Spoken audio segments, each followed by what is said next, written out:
हाँ, नमस्कार, जय Hind. Government job update YouTube channel की तरफ से आप सभी व्यूअर्स को जॉब एक्सपीरियंस को हार्दिक स्वागत करते हुए डेली जॉब अपडेट में आज हम कवर करेंगे एसएससी सीजीएल नोटिफिकेशन जो कि आउट हो चुका है। यहाँ पर आप देख सकते हो ये है notification overview. Name of the examination combined graduate level examination 2025 group B और ग्रुप सी पोस्ट के लिए ये नोटिफिकेशन जारी हुआ है। टोटल वैकेंसी की बात करें तो 14,582 ये अप्रोक्स है। एज लिमिट की बात करें मिनिमम 18 मैक्सिमम 32 साल। वेरीफाई पोस्ट जो भी एज रिलैक्सेशन है वो आपको एज पर गवर्नमेंट रूल के हिसाब से मिल जाएगा। सैलरी की बात करें तो 25,500 रुपये से लेकर 1,42,400 रुपये। पे लेवल 4 से लेकर पे लेवल 7 तक होंगे। एजुकेशन क्वालिफिकेशन की बात करें तो बैचलर डिग्री आप किसी भी स्ट्रीम में आपने ग्रेजुएशन किया कंप्लीट किया है तो आप एलिजिबल रहेंगे।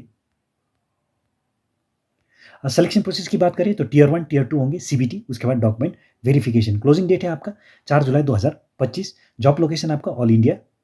अगर वैकेंसी की बात करें पोस्ट वाइज आप वैकेंसी देखना चाहते हो तो यहाँ पर चार्ट दिया गया है। इस चार्ट को आप चेक कर लेना। कौन सा पोस्ट आप प्रेफर करते हो, कौन सा मिनिस्ट्री में आता है और उसके बाद कौन सा ग्रुप का है और एज लिमिट क्या होना चाहिए, उस हिसाब से आप अप्लाई कर सकते हो। एक बार इस चार्ट को चेक कर लेना आप।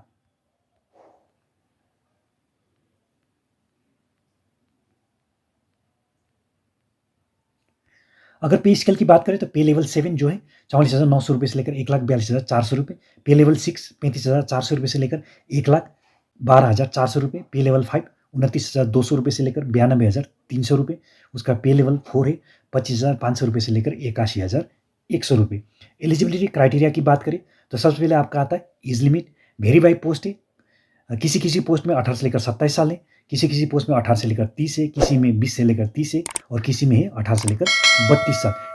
Candidate must be born between specific date, यानी कि तकरीबन मिलता जुलता डेट क्या है कि 2 अगस्त 1998 से लेकर 1 अगस्त 2007 के बीच में अगर आपका डेट ऑफ बर्थ पड़ता है तो आप तकरीबन सभी जो वैकेंसीज है पोस्ट है उसमें अप्लाई कर सकेंगे। एज रिलैक्सेशन जो है SC/ST 5 साल, OBC 3 साल, PWD अनरिजर्व्ड है 10 साल, PWD OBC जो भी है 13 साल, जो PWD SC/ST कैंडिडेट है 15 साल आपको एज रिलैक्सेशन दिया गया। अगर आप ESM एक सर्विसमैन हो तो 3 साल आफ्टर मिलिट्री सर्विस डिडक्शन, और जो सेंट्रल गवर्नमेंट के एम्प्लॉय हो तो आपको 40 साल। उसके बाद जो जनरल कैंडिडेट है उसको 40 साल और जो 45 साल है वो SC/ST कैंडिडेट को यहाँ पर दिया गया है। अगर आप विडो हो, डाइवोर्स वुमन हो तो आपको 35 साल। अगर आप SC/ST कैंडिडेट में पढ़ते हो तो आपको 40 साल यहाँ पर एज रिलैक्सेशन दिया गया है। देखिए, अगर एजुकेशन क्वालिफिकेशन की बात करें, अगर आप जूनियर स्टैटिस्टिकल ऑफिसर वैकेंसी के लिए अप्लाई करना चाहते हो तो बैचलर डिग्री जिसमें 60% मार्क्स मैथमेटिक्स में 12वीं में आपका होना चाहिए और जो डिग्री है उसमें स्टैटिस्टिक्स सब्जेक्ट होना ज़रूरी है। स्टैटिस्टिकल इन्वेस्टिगेटर ग्रेड 2 वैकेंसी के लिए बैचलर डिग्री जिसमें स्टैटिस्टिक्स सब्जेक्ट आपका ऑल सेमेस्टर में होना ज़रूरी है। ऑल अदर पोस्ट के लिए आप किसी भी स्ट्रीम में आपने बैचलर डिग्री कंप्लीट किया हुआ है, आप एलिजिबल रहेंगे। देखिए, अगर आप फाइनल ईयर के ग्रेजुएट हो तब भी आप अप्लाई कर सकेंगे, लेकिन जो आपका ग्रेजुएशन कंप्लीशन है वो 1 अगस्त 2025 तक होना ज़रूरी है। अगर आपका डिग्री ओपन या फिर डिस्टेंस लर्निंग मोड में आपने हासिल किया हुआ है तो जो भी आपके इंस्टीट्यूट द्वारा आपने डिग्री कंप्लीट किया हुआ है वो डिस्टेंस एजुकेशन ब्यूरो UGC द्वारा मान्यता प्राप्त होना ज़रूरी है। अगर सिलेक्शन प्रोसेस की बात करें तो आपका 2 स्टेज में सिलेक्शन प्रोसेस कंप्लीट होंगे। टियर 1 में आपका कंप्यूटर बेस्ड एग्जामिनेशन होंगे। उसके बाद जो भी कंप्यूटर बेस्ड एग्जाम है वो ऑब्जेक्टिव टाइप का होंगे जिसमें general intelligence, reasoning, general awareness, quantitative aptitude और इंग्लिश कंप्रिहेंशन होंगे। टियर 2 में आपका जो भी कंप्यूटर बेस्ड एग्जामिनेशन होंगे जो कि ऑब्जेक्टिव टाइप का होंगे जिसमें आपका mathematical ability, reasoning, English, general study और डेटा एंट्री स्किल के एग्जामिनेशन होंगे। डॉक्यूमेंट वेरिफिकेशन होंगे। उसका फाइनली आपका मेरिट लिस्ट बनेगा। ये मेरिट लिस्ट आपका टियर 1 और टियर 2 के जो भी स्कोर आपने हासिल किया हुआ उसके बेसिस पर होंगे। अगर एप्लीकेशन फ़ी की बात करें तो 100 रुपये जनरल OBC EWS कैंडिडेट के लिए और SC/ST PWD ASM और वुमन कैंडिडेट के लिए यहाँ पर नो फी, यानी कि आपको फ़ी एग्जेम्प्टेड करके रखा हुआ है। फ़ी पेमेंट आपको ऑनलाइन मोड में करना होगा। हाउ टू अप्लाई, ये सबके लिए ज़रूरी है कि आप किस प्रकार से अप्लाई कर सकेंगे कि आपको कुछ एक इंस्ट्रक्शन फॉलो करना होगा, फिर आप आसानी से अप्लाई कर सकोगे।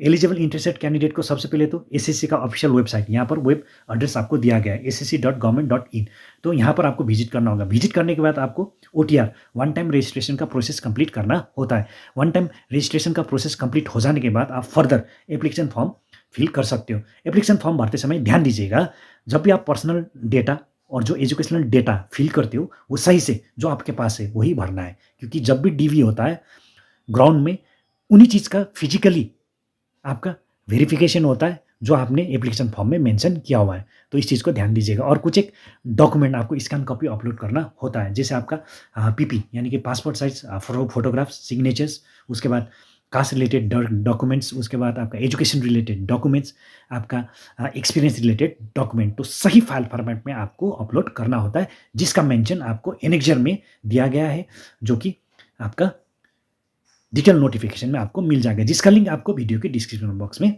मिल जाएगा। तो दोस्तों, अगर आप फ़ी पेमेंट कैटेगरी में आते हो तो फ़ी पेमेंट करने के बाद आप सबमिट कर सकते हो, लेकिन ध्यान दीजिएगा सबमिट करने से पहले एक बार ज़रूर अपना एप्लीकेशन फॉर्म को प्रीव्यू करके चेक कीजिएगा। अगर गलती मिलेगा तो आप उसको अमेंड कर सकते हो।